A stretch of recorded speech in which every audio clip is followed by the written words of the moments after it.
Gente, com vocês, dispensa apresentação, já veio várias vezes aqui no Obreiros, um dos maiores expositores espíritas da atualidade, Francisco Gabilan, mais uma vez com a gente. A casa é toda tua, querido.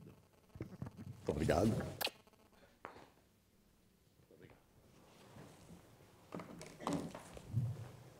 Irmãs, irmãos, companheiros e amigos, bom dia.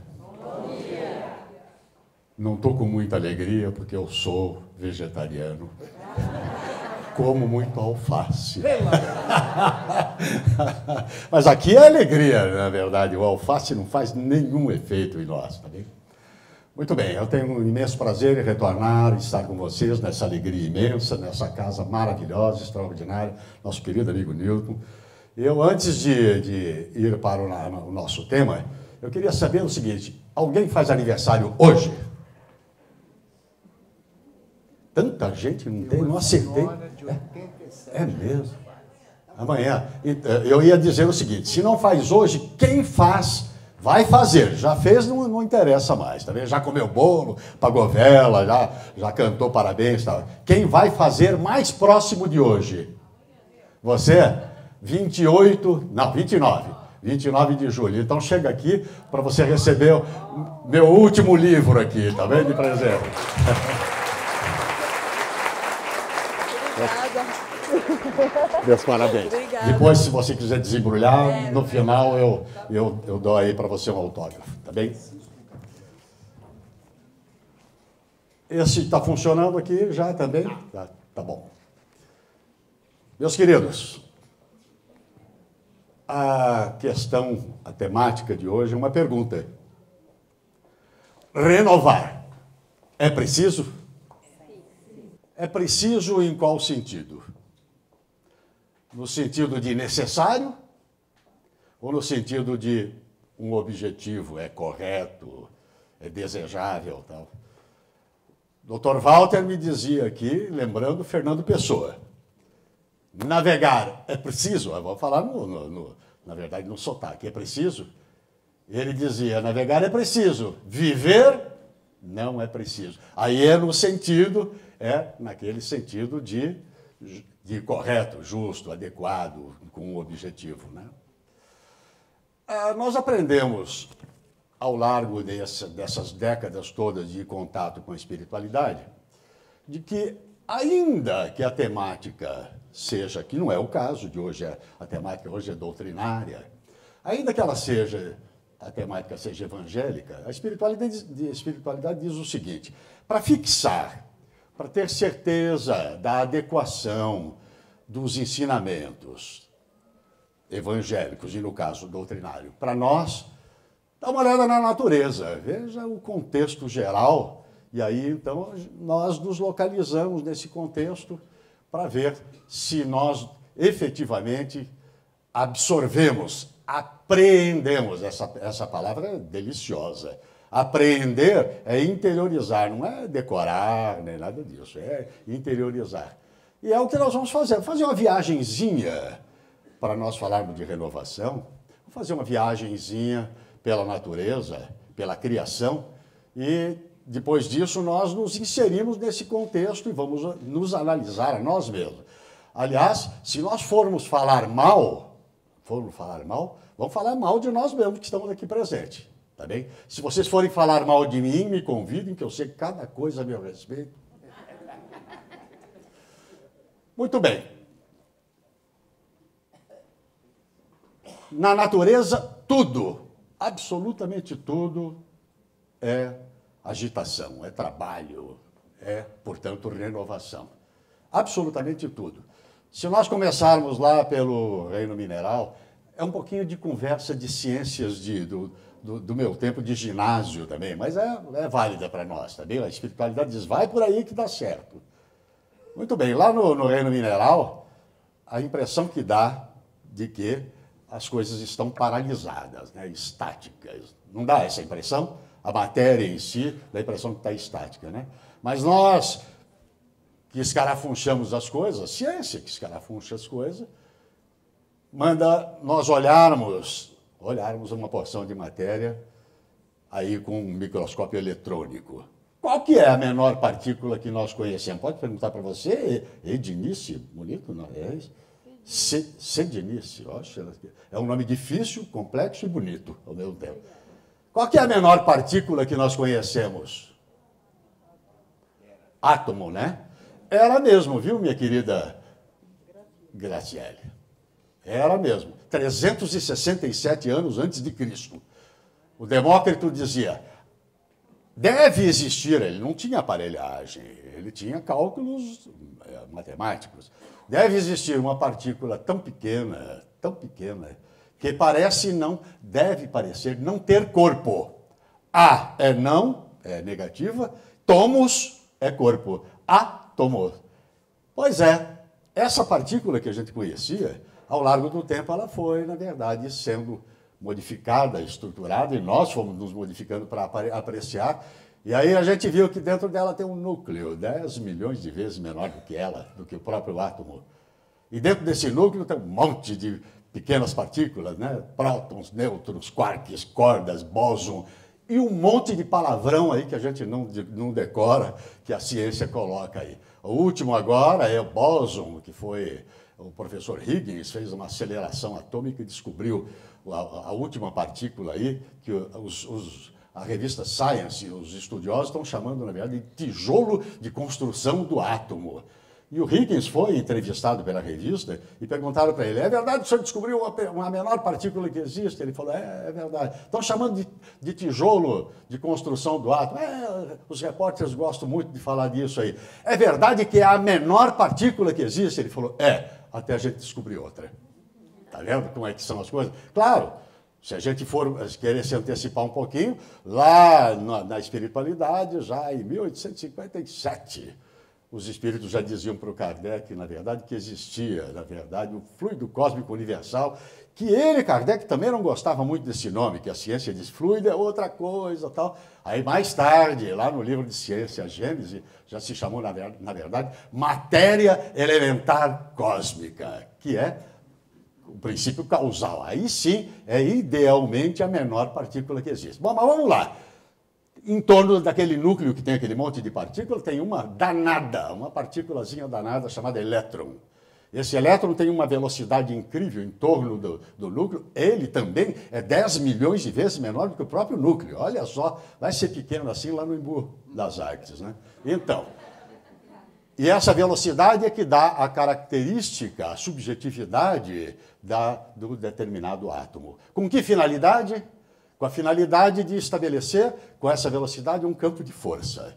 E esse campo de força, ele extrapola e vai para o lado, para a parte de fora do átomo. Com que finalidade? De atrair outros átomos de mesmíssima intensidade do elétron, com a mesma subjetividade, e vai se formando, vão se formando mais átomos e formando um negócio chamado molécula.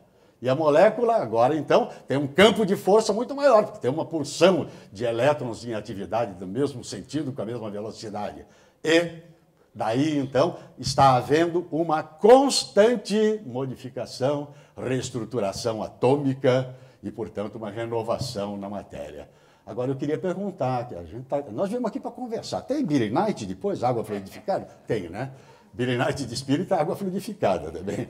Então, eu queria perguntar o seguinte, essa atividade toda aí demonstra uma inteligência. A matéria é inteligente, gente? Nós viemos aqui para escarafunchar também. A matéria é inteligente? Ela se transforma? Será que ela se transforma? Será que o tempo verbal é esse mesmo? Da voz ativa, ela se transforma? Não. Ela é transformada, a voz é passiva. Quem é que transforma a matéria? A lei natural. Quando eu falar de lei natural, eu estou falando de lei divina, que é a mesma coisa. São sinônimos. Sob o ponto de vista científico, lei natural. Sob o ponto de vista ético, moral, de efeitos, então, chamado de lei divina. Se ela é natural, é divina, ela tem característica, na verdade, extraordinária. Ela é irrevogável, imutável, eterna, perfeita. Eu pergunto, tem alguma lei humana que tem essas características? Não. As leis humanas, na verdade, são revogáveis, são reestruturáveis, são não são eternas, são transitórias e são imperfeitas, claro. Então, não há criatura que possa fazer uma lei divina, uma lei natural. E, portanto, então, a lei natural, ela só pode ter por origem o Criador. Qualquer que seja o nome que a gente dê para o Criador.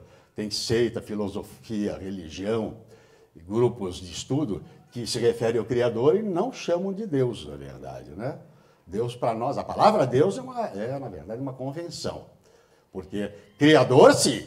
Criador não é uma convenção. Dá o sentido de origem, de gênese, de princípio, de começo, né? Isso, de estrutura. Tal. Essas seitas e religiões, até de brincadeira, a gente vai ousar colocar na internet aí, dizer que chamam, na verdade, de Alá, Jeová, Forri, foco divino, pessoal das lojas maçônicas chamam de arquiteto supremo, lá na Índia chamam de Brahma, na freguesia do Ó chamam de Antártica, Esquincariol, tá? Não. É brincadeira, mas só para demonstrar, na verdade, que ela é uma convenção, a palavra Deus, mas esse nome, mas Criador não. Então, o Criador é a origem, na verdade, da lei que atua sobre a matéria. A matéria em si, ela não se transforma, ela é transformada. É sujeito passivo da lei. Então, mas viram que, mesmo sendo sujeito passivo da lei, que transformação, que renovação extraordinária acontece, que estrutura maravilhosa que tem a matéria toda transformada, renovada. Então, agora, vamos dar um pulinho, nós estamos fazendo uma viagem, né? Vamos sair do reino mineral, a gente vai para o reino vegetal. No reino vegetal, a coisa, então, é flagrante a renovação, a reestruturação, é flagrante. Por quê? Porque no reino vegetal já existe um evento, um fato chamado vida. Lá já existe a vida. O que é vida? Vida é aquilo que nasce, se alimenta, se reproduz e morre. Uma aluna nossa lá da aldeia da Serra disse, ô tio, devia ser avô, né? Mas tio, sou eu. Falou, tio, você falou morre, não é desencarna, não? Nós estamos na casa espírita. Eu falei, não, filha, nós estamos falando de efeitos, na verdade, fisiológicos, né? É morte mesmo. Desencarne é uma coisa muito mais sofisticada do que a morte.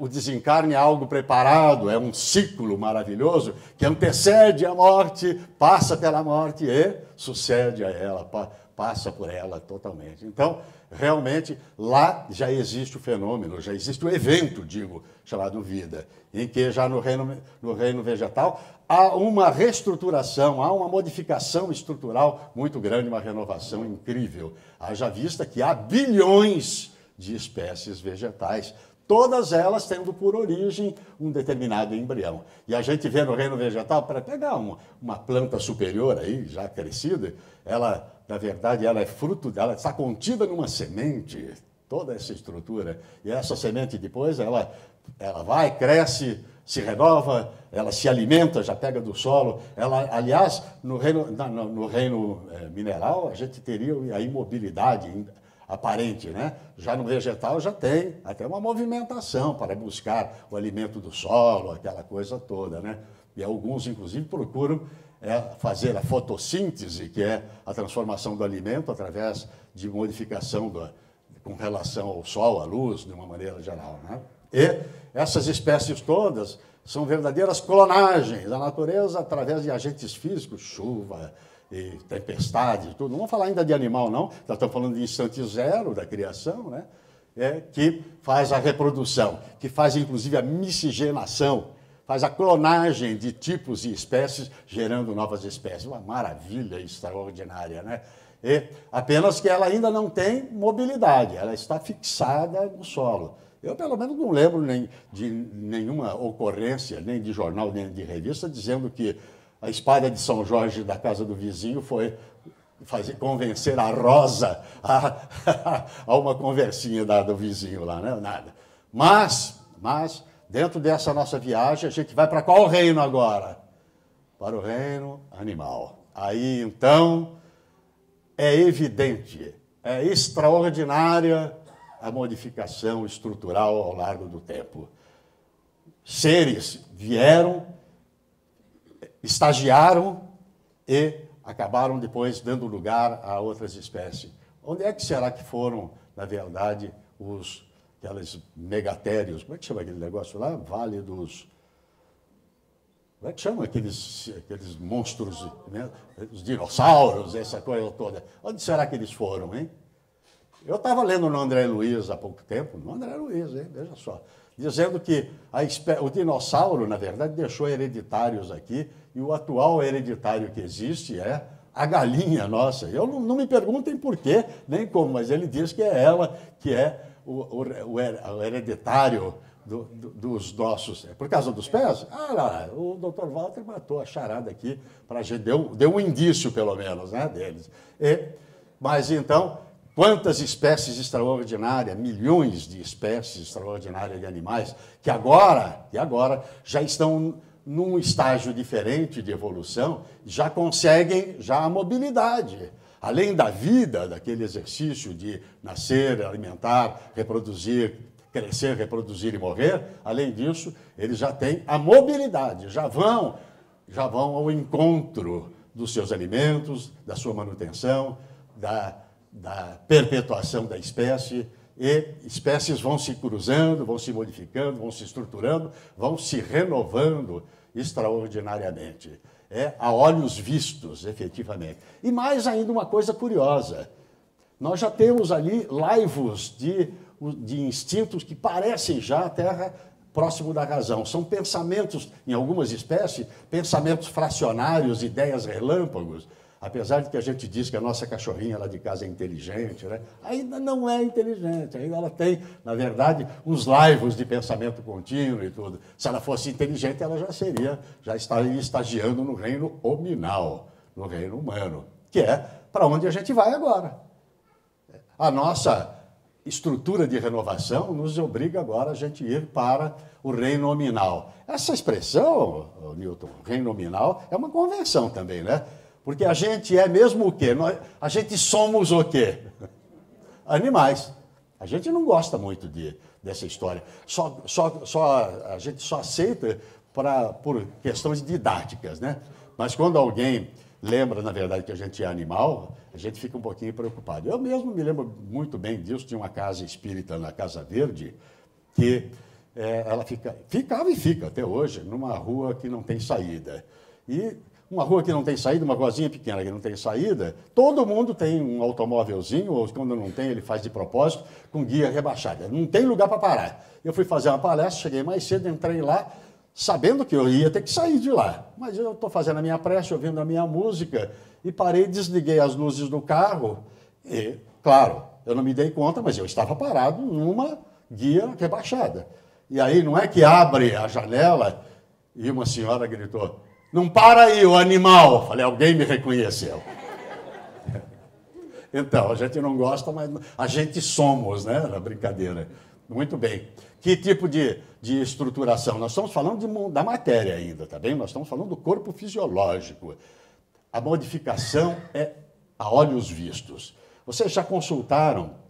Eu, por exemplo, consulto fotografia minha mesmo do passado. Vocês já consultaram as fotografias do vovô, da vovó, dos titios antigos? São pessoas iguais agora? Estamos falando de físico. É igual? As crianças de antigamente são iguais a de hoje? Não são mais. Já são completamente diferentes, completamente reestruturadas. E de sorte que, ao largo de todo o tempo... Perdoe. Esse clima bom aqui é que provoca isso na gente. Então, ao largo de todo o tempo, nós saímos, inclusive, de uma estrutura em que a natureza outorgou a nós a possibilidade. Nós somos seres antropóides, nós não somos símios. Não adianta falar, mas a gente já foi, na verdade, somos descendentes do macaco. Não, nós somos antropóides. Cruzamos com os símios, na verdade, ao largo da nossa evolução. E a gente teve, então, um corpo, na verdade, daquele tipo, né? Daquele estilo lá. A gente já foi prognata, a gente já teve o cérebro achatado, obrigado. Já tivemos a caixa craniana achatada, nós tivemos braços longos, os dedos da mão equânimes. Equânime é um palavrão para sábado de manhã, é bonito, né? Quer dizer iguais, os dedos iguais, que nos propiciava, na verdade, a nossa mobilidade. E ao largo do tempo, nós fomos nos estruturando, nos renovando, corpo fisiológico, se modificando, nos adaptando às necessidades de evolução e nos adaptando às modificações do próprio planeta, que estava se estruturando, nós vamos falar dele já já. Então, esse ser que somos nós, esse corpo físico, passou por transformações incríveis. A nossa mão, hoje em dia, não é mais aquela de dedos iguais, todinhos compridos, todos eles, que a gente falou, equânimes, né, iguais. Ao largo do tempo, de acordo com a necessidade, eles foram se modificando. Por exemplo, esse dedinho aqui, que é chamado mindinho, ou dedo mínimo, na verdade, ele não é pequenininho por acaso, não. Ele é pequenininho porque ele vai desaparecer. Hoje em dia ele só serve, na verdade, para usar anel para cantor de tango, né? Aquele anelzão grande, ou então para dar uma futucada no ouvido de vez em quando. Aí, principalmente a gente sendo motorista de ônibus, né? O cara aproveita, deixa. Então, mas ele vai desaparecer. E até há quem diga aí que tem gente que até já perdeu ele, né? Aí é outra história, né? Isso é outra, aí já não é evolução, é perda, é perca. É perda. Mas o quê? Brincadeira à parte. Então, o nosso corpo vai continuar modificando. A gente já conseguiu ficar com o corpo ereto, embora está errado, né? Pela medicina, está claríssimo que o certo está de 4. Os órgãos todos internos estariam todos acomodados. E em pé está tudo pendurado, na verdade, coração, pulmão. Exato.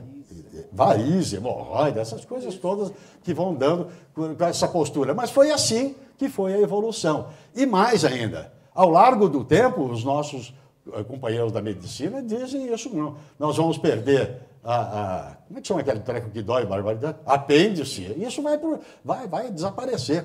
Por quê? Porque ao largo do tempo doeu o apêndice, que, aliás, ela tem uma função muito restrita, a gente vai e tira, e tira, e tira, e tira. A amígdala, nossa amiga fez assim, a amígdala também. De acordo com a evolução da medicina, da farmacopeia, tá? Não vai mais ser necessário ter essa barreira para vírus e bactérias, e assim por diante, muitas coisas.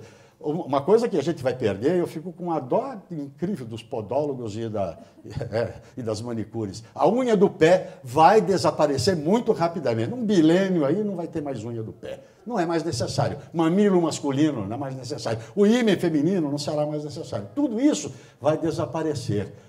E cada vez mais nós seremos criaturas, as mulheres vão adorar, né? Longilíneas, magérrimas, tá? Capa de revista, né? Nós não vamos ter cabelo, eu não sei quem está careca, meu irmão, tá? Então você já está no futuro, Porque o cabelo, olha lá, nosso irmão ali. Então, o cabelo servia, na verdade, como uma proteção, ele vai desaparecer. Nós vamos ficar com uma androgenia aparente, embora na polaridade masculina, na polaridade ativa e na passiva, que é macho e fêmea, mas nós seremos mais ou menos aí, criaturas mais ou menos parecidas uns com os outros. É a evolução, é isso mesmo. E assim diante, é a renovação na natureza incrível. O planeta Terra passou por uma evolução, uma regeneração, uma renovação extraordinária. O pessoal fala, mas tem tufão, furacão, tsunami, terremotos, maremotos. Tem muito menos do que tinha antes, quando a crosta era ainda muito fininha. Ao largo do tempo, a Terra tem 4 bilhões e 500 milhões de anos, gente. E vai ter muito mais para frente, e a crosta vai esfriar, mas ainda aí desaparecerão. A matéria é veículo, é meio de evolução de uma criatura fundamental de quem nós vamos falar já já, que não é o corpo físico, só pura e simplesmente. E, portanto, o planeta também vai se renovando, vai se modificando, vai se estruturando para servir de instrumento e habitabilidade a criaturas aqui em evolução. Quantos mundos aí dentro da criação que se renovaram? Não, vamos falar daqui. Quantas civilizações estiveram aqui no nosso planeta? Quantas civilizações vieram, modificaram, se estruturaram, se renovaram e partiram depois? Há uma indignidade, uma incógnita para a antropologia de saber como é que pode, há uns 15 mil anos atrás, mais ou menos, como é que pode ter havido uma evolução tão grande em alguns lugares do nosso planeta. como se aparecesse do nada. Sabe o que quer dizer nada, minha irmã? Nada. É isso aí. O nada é coisa nenhuma. É a ausência de coisa alguma ou a presença de coisa nenhuma. Gostou dessa definição? Que não quer dizer nada também. É isso aí. O nada, na verdade, é uma metáfora. É isso aí, o nada é uma metáfora. O nada não existe, porque se ele existisse, ele seria algo. Pronto, já não era mais nada. Lógica extraordinária, isso é dos espíritos, essa lógica aí. Então, as criaturas pensaram, alguns antropólogos acharam que do nada houve modificação estrutural, por exemplo, no Egito.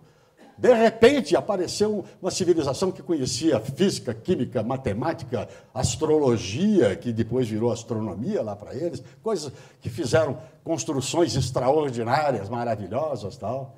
E em alguns outros lugares do nosso planeta houve um desenvolvimento grande, até mesmo lá na Palestina, que atualmente aqueles países que compõem lá, teve o sentimento ético de modificação estrutural na crença da existência da eternidade ou da imortalidade da criatura.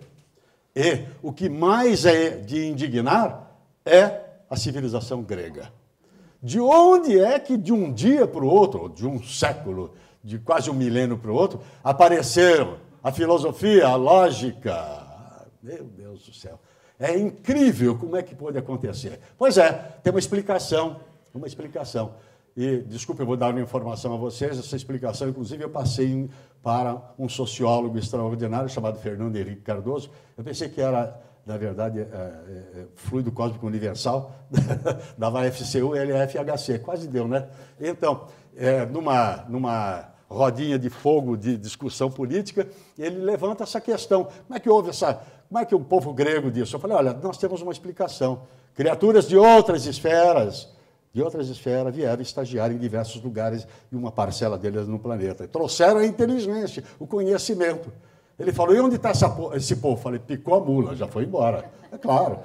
Até uma aluna nossa disse, olha, tio, lá da federação, ela disse, sabe, pelo meu jeitão, a maneira de ser, a maneira de pensar, por aquilo que eu li dos exilados de Capela, da nossa codificação, não fala em exilado de Capela, fala em exilados de outras esferas, de outras estruturas. O Emmanuel é que trouxe o nome para nós de Capela. Ela falou, pelo meu jeitão, por aquilo que eu li, eu acho que eu sou capelina. Eu falei, está fazendo o que aqui ainda, minha filha? Tem ido embora. Então, vejam só que renovação extraordinária. Vieram criaturas, deram desenvolvimento. O desenvolver. Einstein, dá um jeito para a gente. Vai voltar? Muito bem, continuamos. Voltou. Senão eu falaria mais alto, não tem problema. Então, essa renovação extraordinária ocorreram e civilizações inteiras vieram, se modificaram e acabaram indo. Dentro da criação, estrelas que a todo instante, na verdade, explodem, gerando novos mundos, uma renovação incrível, extraordinária. Isso é a renovação do mundo da criação. Fruto da ação, do pensamento, a gente não tem palavra melhor, do pensamento do Criador, que tudo é trabalho, tudo é agitação, tudo é renovação. A nossa viagem pela criação física, fisiológica, para a gente fazer um estágio. E aí vem a pergunta, e nós, espíritos? Criatura essencial, fundamental. Aliás, quando a medicina diz que uma doença é essencial, ela está absolutamente certa, né? Correta. Porque a palavra essencial, ela vem de um verbo latino, que é sum est sui esse, que é o verbo ser. Então, quando não existe na medicina, não existe a identificação clara e precisa de algum defeito fisiológico, de uma queima de um chip qualquer do físico, então aquela doença é caracterizada como essencial. Né? A gente conhece várias delas, inclusive na literatura espírita, várias delas, doenças desse tipo. E, na verdade, essa criatura se chama essencial, porque ela é originária, ela é gênese. Ela é criada, na verdade, simples de compleição claro, não tem fisiológica, e ignorante de saber. Essa é a origem que os próprios espíritos caracterizaram para nós no estágio em que a gente está. Para evoluir para sempre. Nós espíritas costumamos aí falar muito que nós somos criaturas eternas. Não falam isso? A gente é criatura eterna, mas a gente não é criatura eterna. O conceito de eterno é aquilo que a gente não identifica nem o princípio e nem o fim. Ora, a gente sabe, na verdade, a nossa finalidade, o nosso objetivo, mas a gente foi criado. Haja vista que a gente é chamado de criatura. É isso aí, que não é pouco. Então, se a gente é criado, tem um princípio. Então, a gente não é eterno. A gente é imortal. É isso mesmo, imortal. A gente vai evoluir para todo sempre. Essa é a característica nossa. Agora vem a pergunta. O que é que a gente está fazendo? O que é que nós, espíritos, no estágio que a gente está... Vamos analisar o nosso estágio de hoje, né?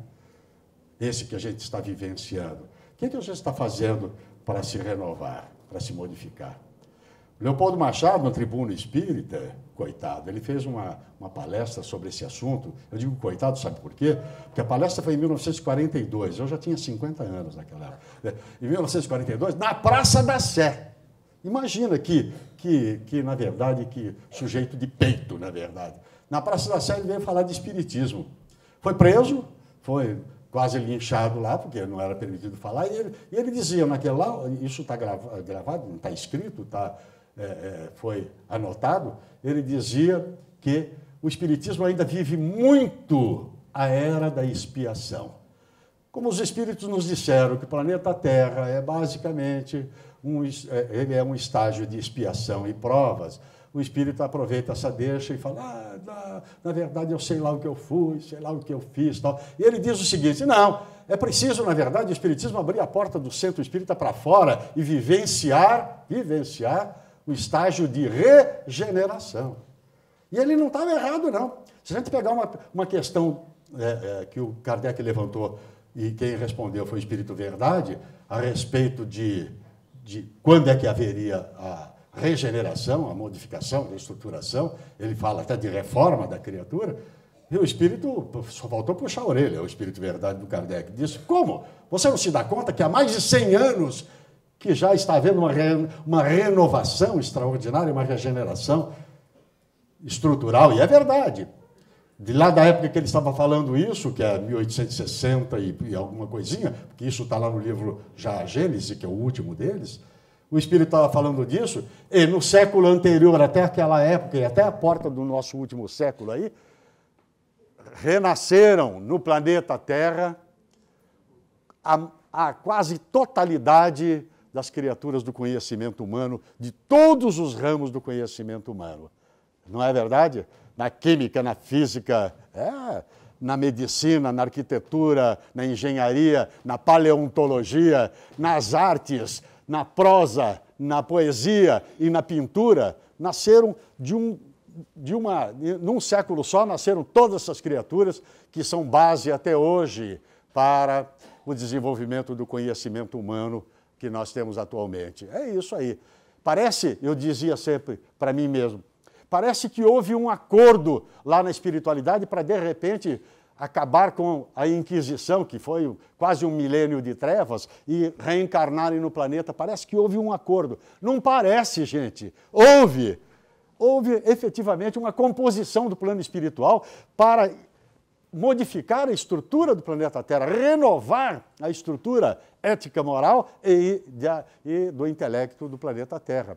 Daí reencarnaram essas criaturas todas. E até mais recentemente da gente, Maxwell, Einstein, tudo mais recentemente da gente, que são o finalzinho dessa época aí, para nós desenvolvermos essa renovação. E agora, a pergunta era, na verdade, e aí? E nós? Nós estamos no meio do furacão, no olho do furacão desse estágio de regeneração, de modificação. A palavra regeneração quer dizer, na verdade, reestruturação, renovação, modificação. É isso, uma adequação em termos de progresso.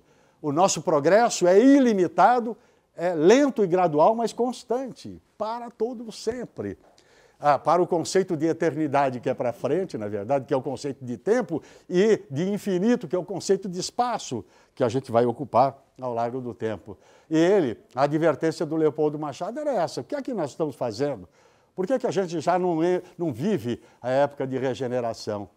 Aí, nós espiriteiros, desculpe, não vocês, somos nós espiriteiros aqui. Claro, vocês, na verdade, eu sei, aquela porta não era daquele tamanho, né, Newton? Era pequenininha. Mas as asas de vocês eram tão grandes que estavam machucando que ele mandou abrir aquela porta de vez. Está funcionando agora? Ainda? Já está. Acho que é um pouquinho só mais de som.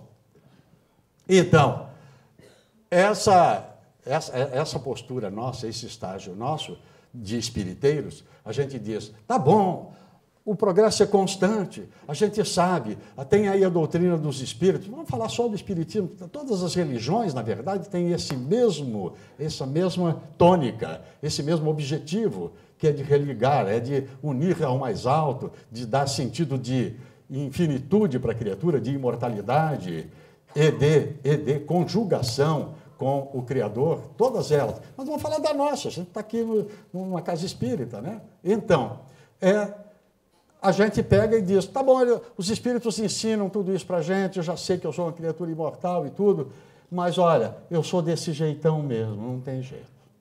Eu sou desse jeito, a vida joga tanta terra na gente, a gente quer fazer o bem, e aí vem alguém e critica, e todo mundo hostiliza, a minha família não me compreende, nunca a família compreende a gente, que coisa que... Nós compreendemos a família, né? Olha só que sujeito ativo que nós somos, malandros que só vemos, né? A gente diz o seguinte, olha, eu ainda tenho muita coisa para atuar considerado como mal.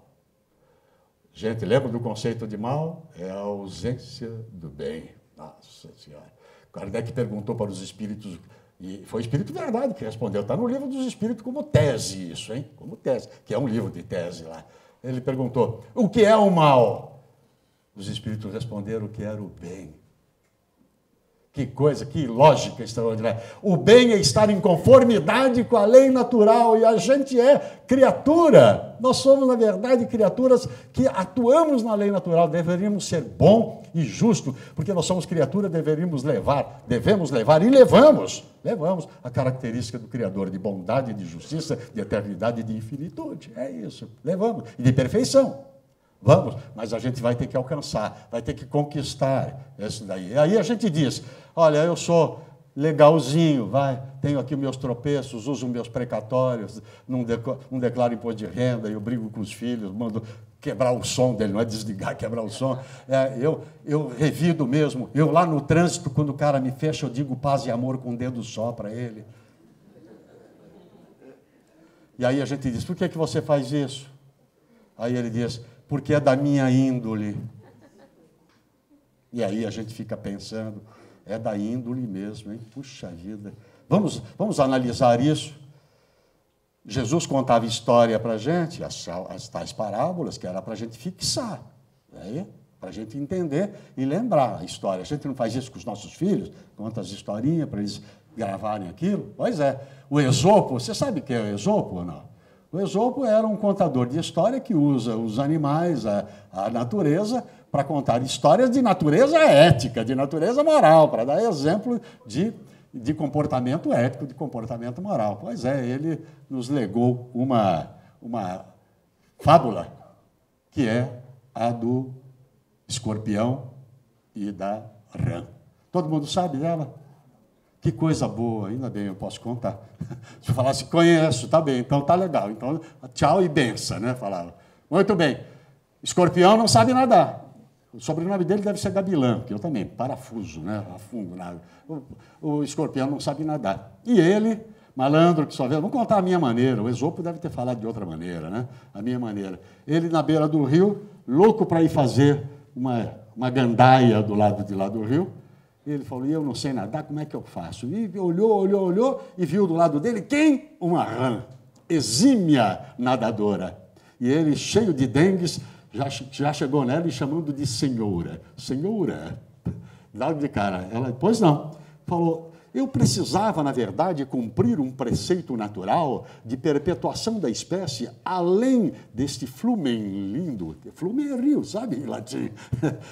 E eu gostaria de ir. Ela falou, e então? Ele falou, pois é, mas você sabe que escorpião não sabe nadar.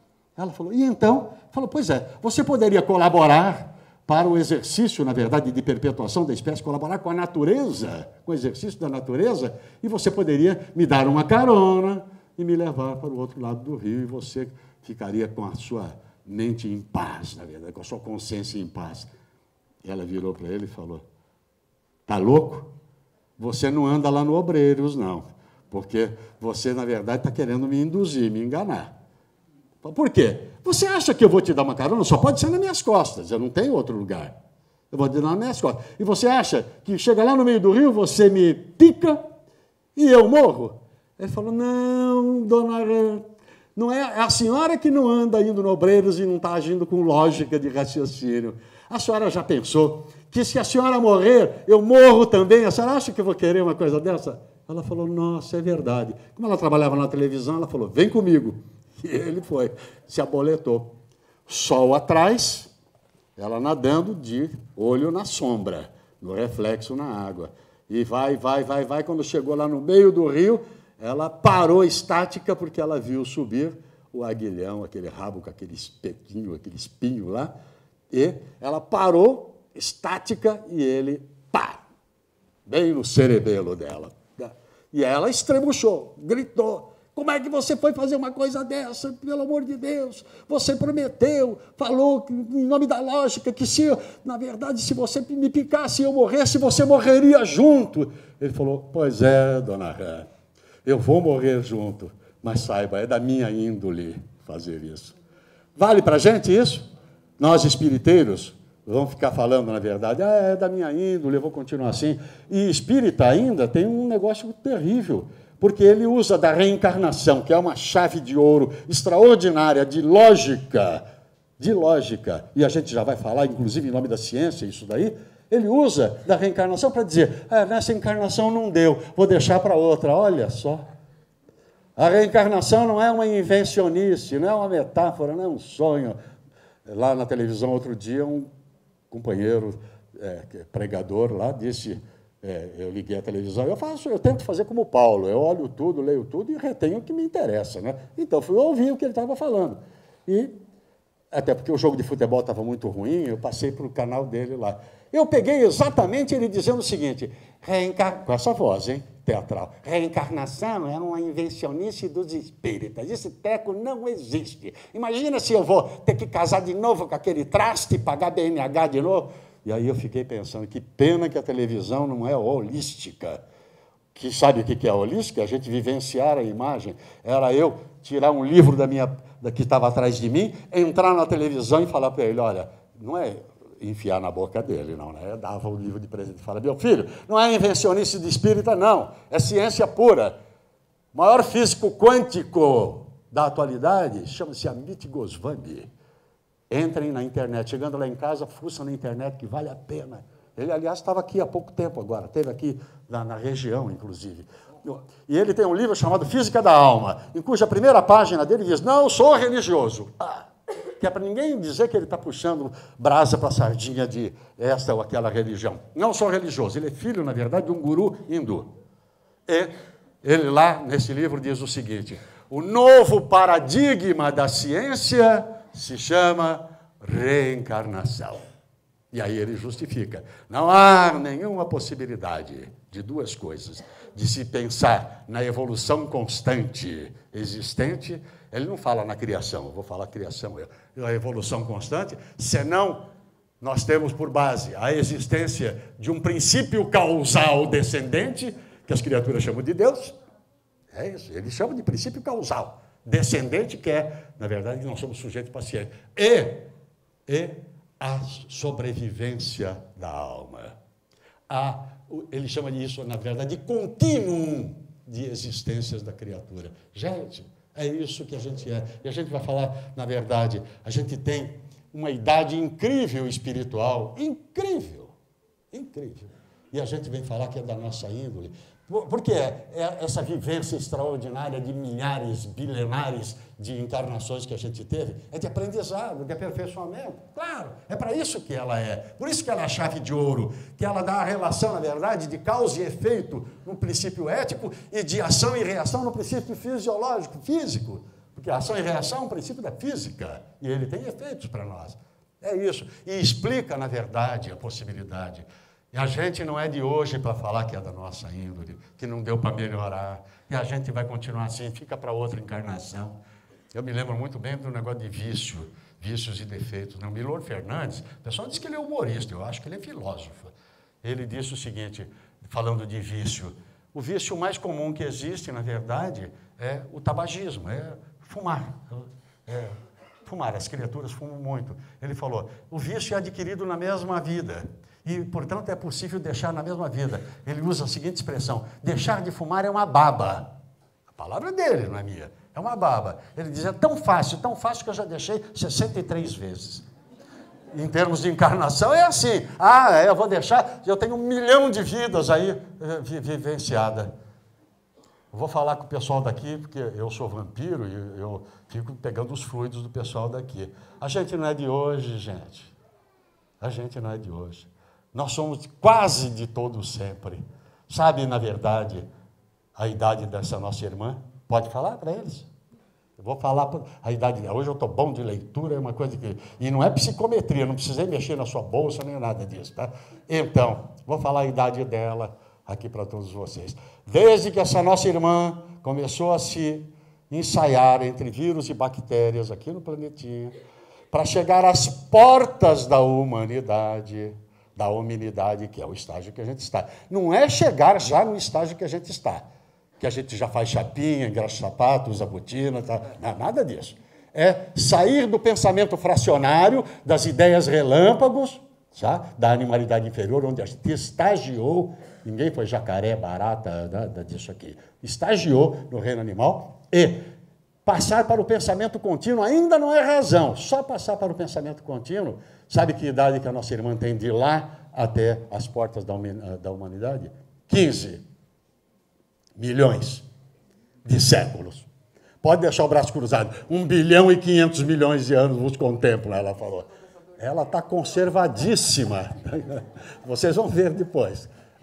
Mas não é a idade dela, é a idade da genealogia do espírito. O nosso André diz que essa é a idade média das criaturas em estágio no nosso planetinha. E a gente vai falar depois de 1 bilhão e 500 milhões de anos, o ser espiritual, passando por todas essas renovações dos reinos todos que a gente falou. Por que nós falamos nos reinos? Porque a espiritualidade diz, faz a viagem para você ver quem você é nessa estrutura. Gente, a gente não é matéria. Que maravilha. A definição de espírito que somos nós, de ser fundamental, a definição é filosófica, não é material. Princípio inteligente da criação universal. Que maravilha, que beleza. Portanto, nós somos, dentro da criação, essa criatura que vai evoluir. A matéria não evolui, ela é transformada. Agora, o ser fundamental, o espírito, é evolutível. Para a gente falar, agora não deu, eu vou ficar nessa mesmo, tal. Nessa encarnação, eu estou bem assim já, tá bom? É da minha índole, eu vou voltar a falar de novo nesse negócio da minha índole. Tá? E isso aí me lembra, na verdade, eu chamo isso, da outra vez até falei isso aqui, eu chamo isso, dentro da medicina, análise médica das criaturas que falam, que reclamam disso, a maioria de nós é assim. Eu chamo de síndrome de Gabriela. Vocês estão lembrados quem é a Gabriela, não? Estão lembrados? Muitos de nós lembram da novela, né? Gabriela, Cravo e Canela. Eu lembro do Jorge Amado, porque está faltando tempo para a gente assistir novela, mas em todo caso, vamos lá. É a Gabriela que eu estou me referindo mesmo. Então, nós vamos começar a agir que nem a Gabriela? Vamos? Eu nasci assim, eu cresci assim, vou viver assim, vou morrer assim. Vale para nós isso aí? É uma verdadeira doença de acomodação. É isso. E na natureza não há lugar para acomodação. Tudo é vibração, tudo é trabalho, tudo é regeneração, tudo é reforma, tudo é renovação. Tudo. E nós somos a criatura, na verdade, para evoluir para todo sempre, nós temos que nos conscientizar.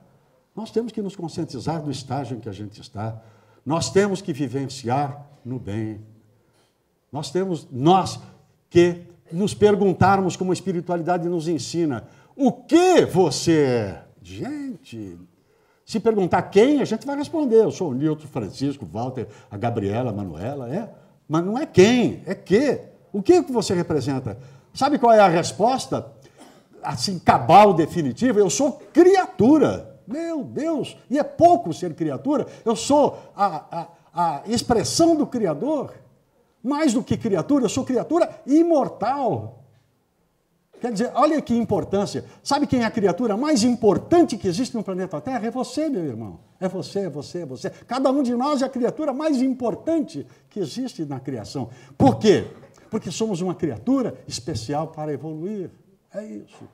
Que estagiamos ao longo de todo o tempo, angariando todo o conhecimento das leis naturais. Hoje a gente já não é só sujeito passivo da lei natural. Nosso corpo fisiológico ainda é, mas nós, espíritos, não. Nós, espíritos, temos já livre-arbítrio. Gente, livre-arbítrio não é um presente do Criador, e nem é presente de grego. Um aluno nosso falou, mas a gente age no mal normalmente, a maioria de nós, na verdade, não tem muita consciência do bem. Isso aí é o exercício do livre-arbítrio, quer dizer que Deus deu, então, o livre-arbítrio para o cara, na verdade, errar, para ele incidir no mal. Não é nada disso, não. O livre-arbítrio é uma conquista, dentro da evolução, é isso, é uma transformação da criatura. A definição de livre-arbítrio que o Emmanuel nos dá no livro O Consolador, na minha opinião, é uma definição simplíssima, mas a mais adequada de todas elas. Livre-arbítrio é a capacidade que nós temos de fazer o que bem entende. É isso.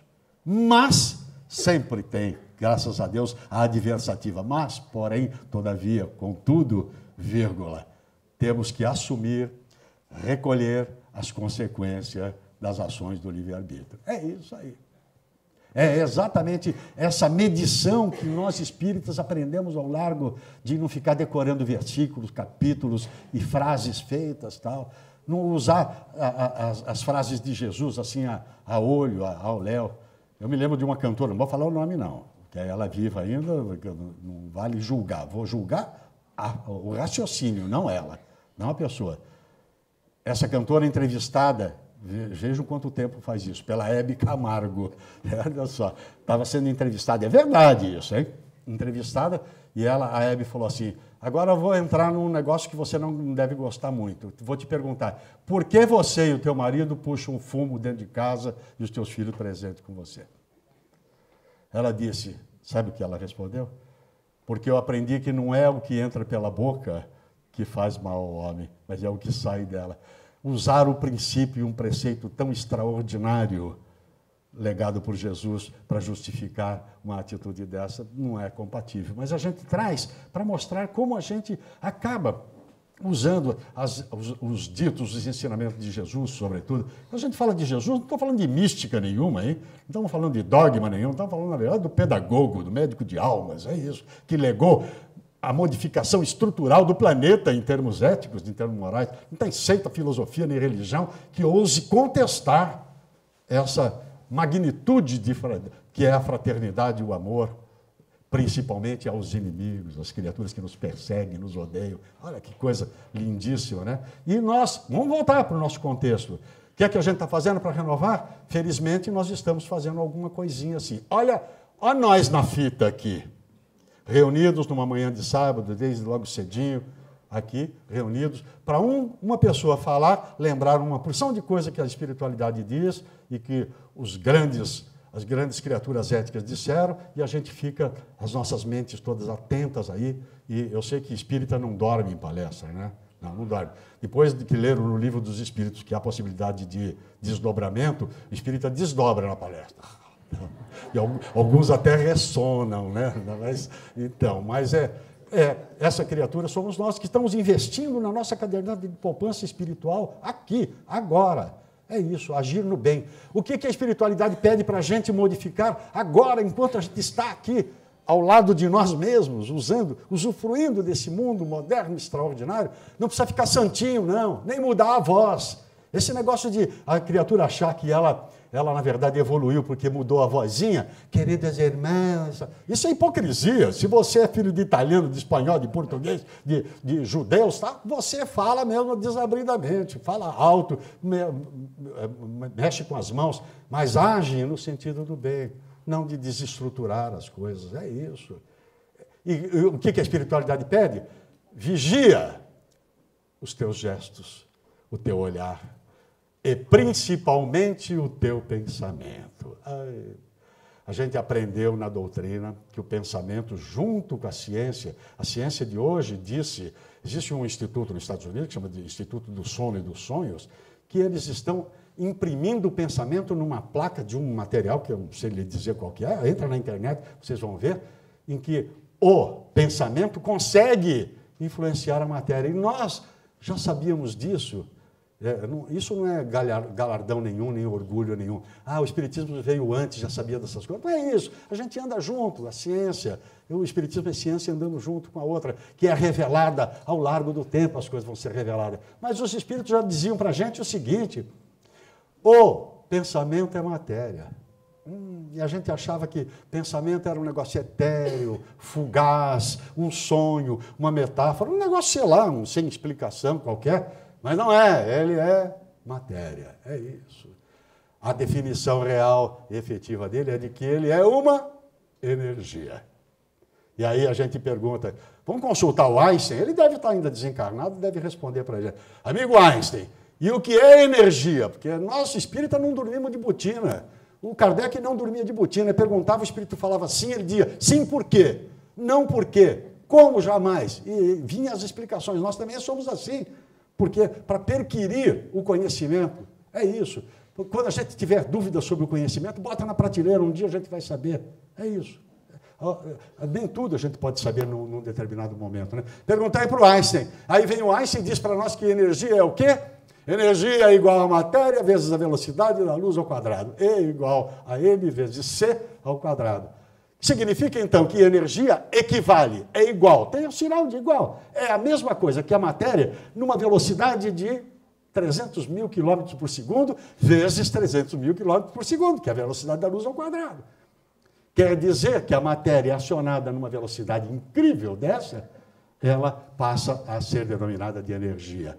E se o pensamento é energia, então ele é matéria, numa velocidade muito maior do que aquela da luz, sem dúvida nenhuma, o pensamento. E ele é tão matéria que ele influencia o mundo físico. O nosso pensamento influencia o mundo físico. Vamos falar primeiro de bem? Eu vou aplicar um passe na nossa irmã. O que eu estou fazendo, gente? Através do meu pensamento, estou dominando fluidos benéficos, curadores, modificadores molecularmente, transfundindo. Faço uma transfusão fluídica. Não tem mística nenhuma na hora do passe e tal. Não tem mística nenhuma. Ele é ciência pura, na verdade. Não precisa pensar, eu vou fazer porque é ciência. Não precisa pensar, faça, pura e simplesmente. Isso é para falar no bem. Quer que eu fale no mal agora? Falo no mal? Eu sei daquele teu jardim, que é muito bonito, eu tenho um ódio daquele teu jardim, porque o meu é vagabundo, não serve nem nada, e o teu, eu tenho uma inveja incrível dele e tudo. E aí eu chego para ele e digo o seguinte: lindo o teu jardim, não meu. Com essa voz, com esse olhar, com esse rictus aí, se ele entrar na minha sintonia é, na verdade, a frequência do meu pensamento, na crista da onda, da onda da minha frequência, se ele entrar e pensar, o que esse cara está pensando que ele é, só porque tem um microfone na mão pode falar o que bem entende? Pronto, entrou na minha sintonia. Sabe o que vai acontecer com o jardim dele? Seca pé de pimenteira, arruda, alecrim, comigo ninguém pode, espada de São Jorge, vai tudo para o vinagre. Agora, vou mudar? Vou fazer igual do passe, só através do pensamento? Meu irmão, que jardim divino. Você parece que tem mãos endeusadas. São fluido puro. Olha que flores, na verdade, resplandecentes, luminosas, tal. E não são gratuitos os meus pensamentos. E ele entra na minha sintonia e diz: nossa, o Francisco hoje está um verdadeiro poeta e eu estou quase saindo do chão com o pensamento dele. Pronto! O jardim dele ficou realmente florescente e tudo. Para mostrar, são exemplos simples que eu estou dando, de que o pensamento é matéria e, portanto, ele atua no mundo físico. O sentimento de inveja, de ódio, de tédio, esses sentimentos todos, eles envolvem, sabe por quê? Porque eles sendo matéria, lembram do átomo, por que a gente falou do átomo? O átomo não tem um núcleo, não tem um elétron naquela velocidade, para que ele tem aquilo? Para criar um campo de força. O meu pensamento gira e faz um campo de força numa velocidade muito maior do que aquela da luz lá, muito maior. Cria um campo de força em torno do meu objeto, do que eu estou verticalizando o meu pensamento, do meu interesse e tal. Então, lembro que a espiritualidade disse, muda um pouco os gestos. Os gestos, na verdade, são gestos ruins, na verdade, de acusar, de bater, essas coisas todas de destruir. Muda o seu olhar. O olhar, na verdade, não é a janela da alma. Quando o cara olha, aquele olhar número 49, tá? Todo mundo sabe que ele está olhando, na verdade, com inveja, com ódio, com coisas desse tipo. Agora, olha, na verdade, de frente, dentro da janela das outras criaturas, e você vai ver quanto de bem isso faz efetivamente. Mas, sobretudo, muda o pensamento. O pensamento ele é gerado, gente, na mente. E a mente é uma propriedade do espírito, não é o cérebro. O cérebro é um emissor, na verdade, de impulsos magnéticos para comando do corpo físico, mas ele recebe, na verdade, um comando muito mais além, que é do ser fundamental, do ser espiritual. E a mente não é no espírito, porque o espírito é abstrato e amorfo, quer dizer, não tem forma, e abstrato é a definição dele, então ele não tem em cima, embaixo. A mente não fica na esquerda, não fica na direita, porque ele, na verdade, não tem forma, não é matéria. A matéria que tem essa forma, na verdade, ele é amorfo. E então, se ele não é no espírito, ele é uma propriedade do espírito. É isso, a mente é uma propriedade do espírito. E a mente, ela existe, ela vem evoluindo, ela existe no estágio em que a gente está, e vai melhorar demais, porque um outro estágio nosso, de vocês principalmente todos, é o da angelitude, lá rumo à perfeição. É isso aí, gente. Então, essa modificação que o Espiritismo, ele recomenda, não impõe nada a gente. Não impõe. O Criador não muda o nosso livre-arbítrio, porque nós conquistamos o livre-arbítrio. Imagina se ele vai falar, então eu vou cercear o livre-arbítrio. Ele nos indica que a lei natural, cerceia o efeito, a liberdade de ação, que vai até o limite dos outros interesses, de toda a criação, sobretudo das outras criaturas. É isso.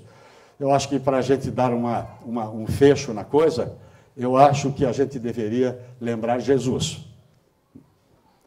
Quando Herodes se encontrou com Jesus, vamos falar do meu jeito, toda vez que eu cito Kardec, eu cito o Evangelho, eu fico lembrando, na época que Kardec conversava com os espíritos, eu imagino que ele, pedagogo que ele era, eu acho que ele falava, ó vós,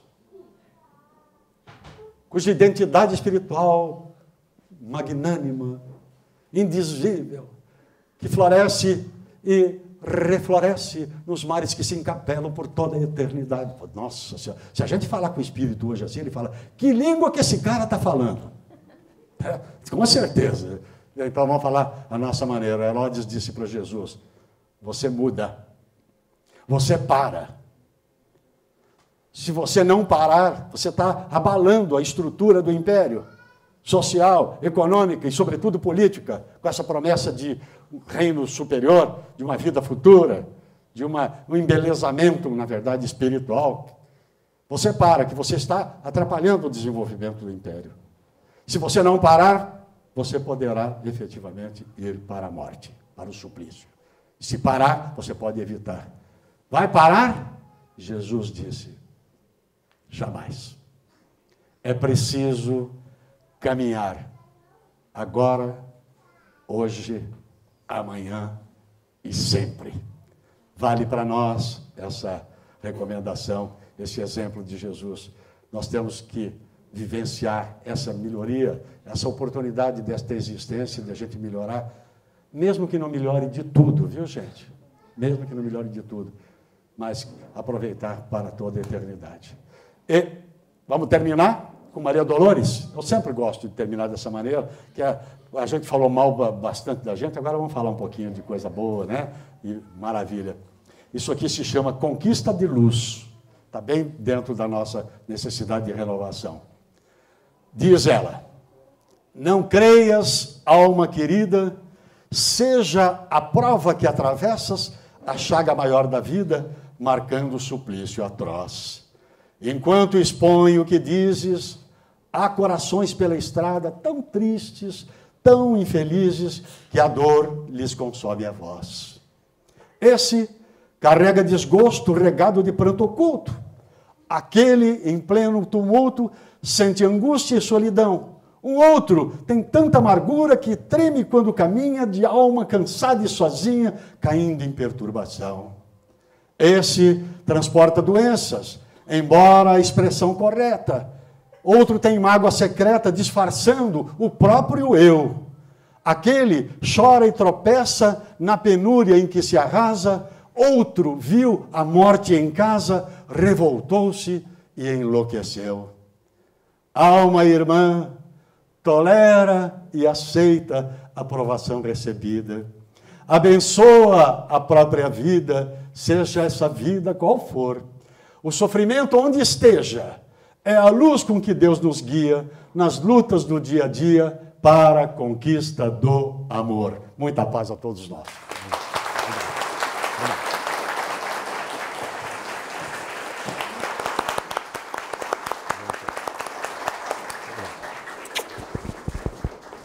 O beijo nele vale para todos vocês, cada um de vocês. Obrigado.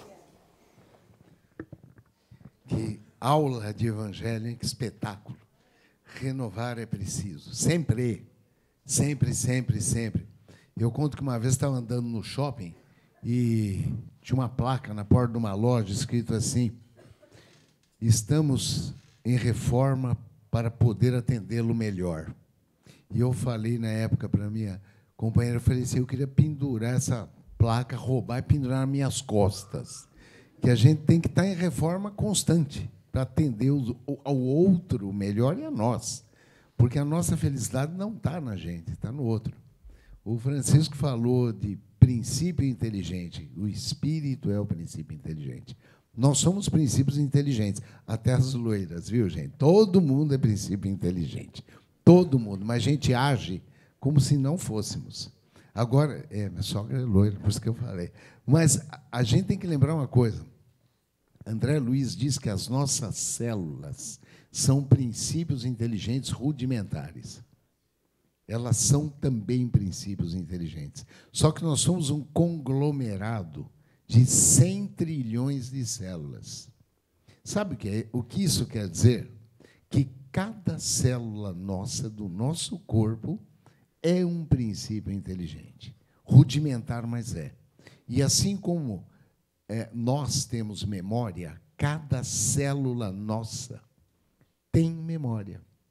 Então, ou a gente renova, ou a gente se transforma em algo melhor, ou a gente vai sofrer, vai ficar doente. Porque a célula está recebendo, naquele momento, uma energia de adoecer. E ela é um princípio inteligente. O que a gente quer? Ficar bom ou não quer ficar bom? Ou renova ou morre. Morrer não, desencarna. Tá? Vai desencarnar mais cedo. Nós temos que nos cuidarmos, porque o corpo da gente foi feito para durar a vida toda. Só que a vida toda, nós é que vamos dizer o quanto tempo. Ah, mas o karma tem data de validade? Não tem. Isso você constrói. Isso você constrói. Ah, mas não tem a mais. Não somos vítimas nem do acaso, e muito menos da hereditariedade. Tudo depende daquilo que a gente constrói. Nós construímos a nossa realidade. O Francisco lembrou a física quântica e o Amit. O Amit Goswami é tudo de bom. Tudo de bom. Ele tem uns livros que são fantásticos. Eu tenho muita dificuldade em entender, que eu acho muito difícil. Mas é fantástico. E cada vez mais o Amit e a física quântica nos mostram que nós criamos a nossa realidade. No mundo de possibilidades infinitas e abstratas, nós concretizamos, de acordo com o pensamento, com a força que impomos e a nossa vontade, aquilo que criamos para nós. Nós somos deuses. Cada vez mais a gente ama o que Jesus deixou. Por quê? Porque é ciência pura. É ciência pura. Quando ele fala, vós sois luzes, está aí. Não somos energia? Nós somos luzes. Aí. Quando o mestre diz, vós sois deuses, quer coisa mais maravilhosa do que isso? E como ele transfere para a gente a responsabilidade da nossa vida, de ocupar a nossa existência da melhor forma possível, utilizando o livre-arbítrio da melhor forma, passando através da porta estreita. Mas a gente quer o quê? A porta larga, o atalho, a gente quer cortar caminho, a lei de Gerson, sabe, quer levar vantagem sempre, e não é por aí a gente adoece. Agora, a célula é uma máquina de adoecer, como eu disse, mas também é uma máquina de curar. Porque, assim como ela é um princípio inteligente rudimentar, quando você passa a exercer o teu papel de co-criador, de criatura, como o Francisco disse, e disse muito bem, ela também se regenera, ela também cura. Nós criamos a nossa realidade. A gente passa a entender por que tem gente com câncer que faz quimioterapia, rádio, e não melhora, e acaba desencarnando, e alguém com o mesmo tipo histológico, com os mesmos marcadores tumorais, faz químio, 6 sessões, curou. Por que um cura e o outro não cura? Porque este que cura se renova, este que cura se transforma, e leva para a célula o alimento mais puro que pode ter, que é a energia que o mestre nos ensinou, que nós temos capacidade de levar para a célula. Jesus foi tão claro, ele diz, vós podeis fazer tudo o que faço e muito mais. E a gente faz esse muito mais? Não. A gente só faz besteira.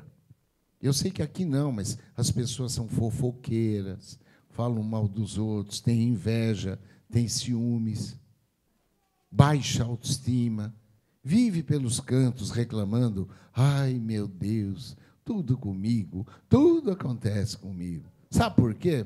Porque você merece, graças a Deus. Tudo acontece com você, sabe por quê? Porque é bem feito. Porque Deus não faz nada mal feito. Se Ele está fazendo isso com você, ou melhor, você está fazendo isso com você, é porque é o que você precisa para despertar. E se você não acordar, alguém vai te acordar. E tem um treco que é infalível, que chama despertador. Aí quem te desperta? A dor. Aí vem o despertador. Você pode botar no celular, aquele que faz barulho, rádio, relógio, não importa. Não perde a hora, o despertador. E na hora certa, ele vai te acordar. E te acordar para quê? Para a renovação que ele chamou a atenção. Ou renova, ou tchau. Sucumbe. Sucumbe. E sucumbe sofrendo. Porque a dor, ela é necessária. E a dor vem. Não importa, ela vem. Sofrer pela dor é opção tua. O sofrimento é opção da gente. A dor está aí. Ah, mas comigo, veja, não importa o que acontece com a gente. O que importa é a forma como a gente reage ao que acontece. Acontecer, aqui todo mundo já perdeu ente querido, todo mundo já teve desilusão amorosa, todo mundo já ficou em hospital, já foi para a cama, todo mundo. Por que uns levam de boa e outros, deu ruim? Deu ruim porque você deixou, pô. Vai acontecer na vida um monte de coisas que vão deixar você mal, assim como vai acontecer comigo e como acontece no dia a dia. Agora, como a gente reage diante do fato é que faz toda a diferença. Toda a diferença. Renovar não é preciso só, como o Francisco deixou bem claro, é necessário. Ou renova ou sucumbe. Mais uma vez, sua palestra foi encantadora, maravilhosa e extremamente elucidativa. É o despertador, através da palavra. Vamos acordar para a vida, vamos trabalhar, cada um construindo a sua própria realidade. Tem um questionamento do Mário Sérgio Cortella que eu acho fantástico, quando ele faz... Aliás, não é um, são dois. Um é, qual é a tua obra? Tem obra, no Evangelho está lá, cada um segundo as suas obras. E o segundo questionamento do Cortella, que eu acho fantástico, se você morresse hoje, que falta faria ao mundo? Se você morresse hoje, que falta faria ao mundo? Será que nós faríamos falta para o planeta ou para alguém que aqui habita? Será? E eu, só para encerrar, gostaria de dizer uma coisa. Queridos, nós vamos ter que nos aguentarmos o resto da existência. O resto da existência. O Newton vai aguentar o Newton forever. Ou eu melhoro, ou eu vou ficar cada vez mais insuportável para conviver comigo. Mas quem vai conviver comigo? Eu mesmo. Portanto, Francisco tem que cuidar do Francisco, porque ele vai continuar com ele forever. O Valtinho é a mesma coisa. Você é a mesma coisa. Você é a mesma coisa. Ou a gente se melhora, ou a gente não vai se aguentar. Não adianta cutucar o marido, você não vai ficar com ele muitas encarnações. Não vai ficar com ele, não vai mesmo. Nem ele com você, e cada um vai seguir o seu trajeto, o seu caminho. Temos que renovar. Cada vez mais é preciso seguir o caminho de Jesus, seguir o caminho de todos os grandes avatares que por aqui passaram, independente de religião, de credo, de crença, até o ateu. Faça por merecer estar aqui encarnado. Não tenho nada contra quem é ateu. Mais importante do que a gente acreditar em Deus é o tanto que Deus acredita em cada um de nós. Vamos para frente, que atrás vem gente. Neste momento, vou convidar todos vocês a fechar os olhinhos e a levar o pensamento até Mestre Jesus. Como falamos em lei, vamos agradecer primeiramente a quem nos trouxe a lei, ao nosso querido Moisés, lá do Monte Sinai, o Moisés das tábuas sagradas, da Torá. Queremos agradecer também a todos os nossos grandes filósofos da antiguidade. Agradecemos a Sócrates, a Platão, a Aristóteles, a Hipócrates, pai da medicina. Queremos agradecer a Siddhartha Gautama, o grande Buda, em especial ao Buda da compaixão e ao Buda da medicina. Queremos agradecer a Maomé, a profeta Muhammad, pelas 114 suratas do livro do amor do Islã, o Alcorão Sagrado. Mas queremos expressar nossa eterna gratidão à Santa Igreja Católica, pois foi ela responsável de chegar até nós 2000 anos depois os ensinamentos de nosso querido mestre, de Mestre Jesus.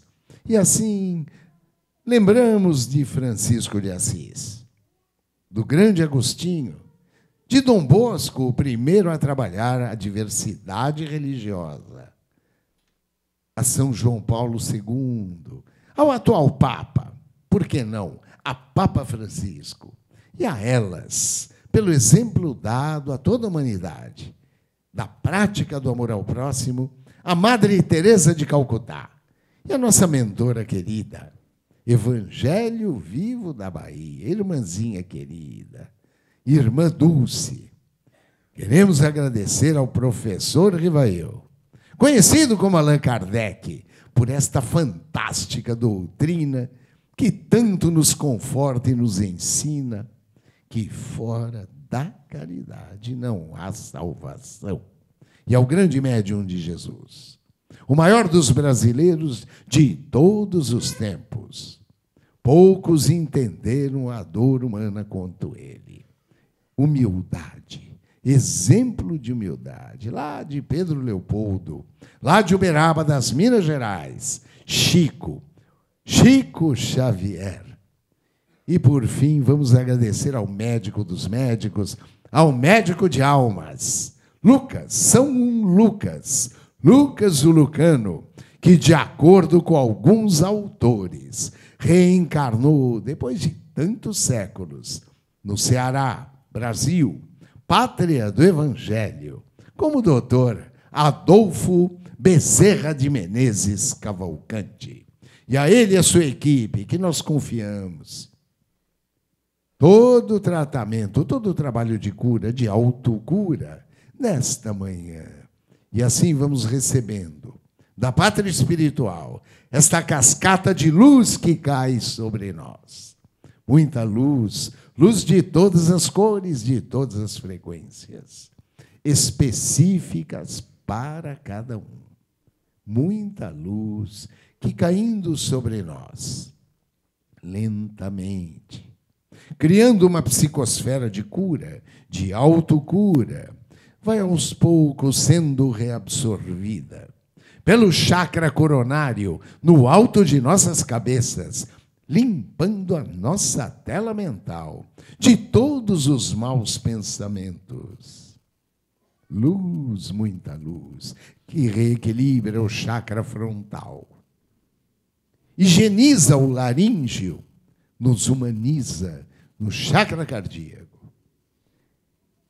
Equilibrando o gástrico, o esplênico, completa de ectoplasma, de energia de cura ou básico ou genésico e que acende de uma só vez todos os pequenos chakras de nosso corpo espiritual.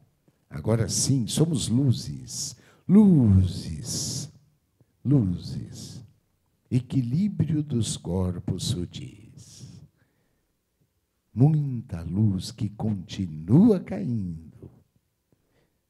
Energia de cura que aos poucos, caminhando por artérias, veias e linfáticos, toma conta do corpo físico, banhando as 100 trilhões de células, uma a uma, num verdadeiro banquete de amor.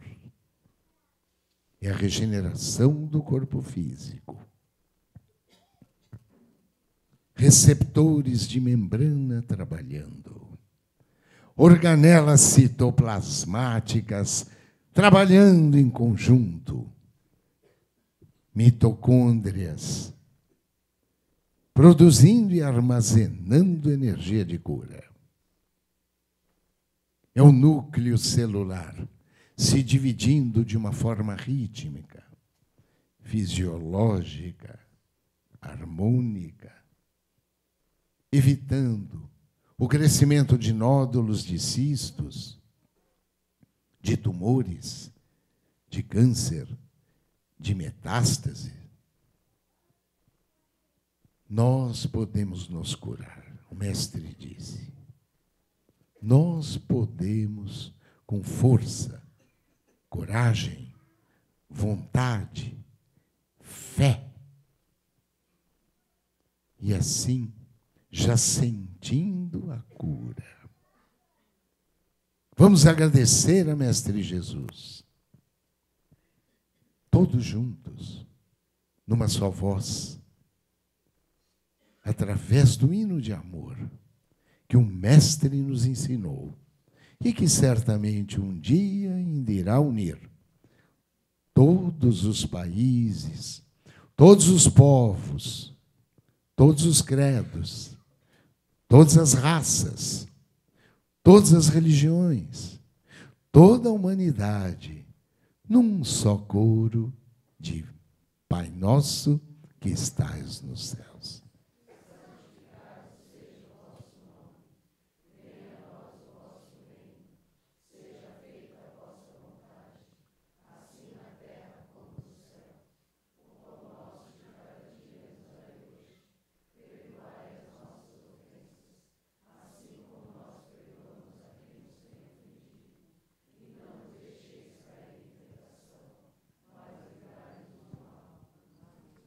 Graças a Deus, que nosso Mestre nos ilumine, nos oriente e nos abençoe em mais um dia de... Vamos trabalhar. Vamos lá, gente.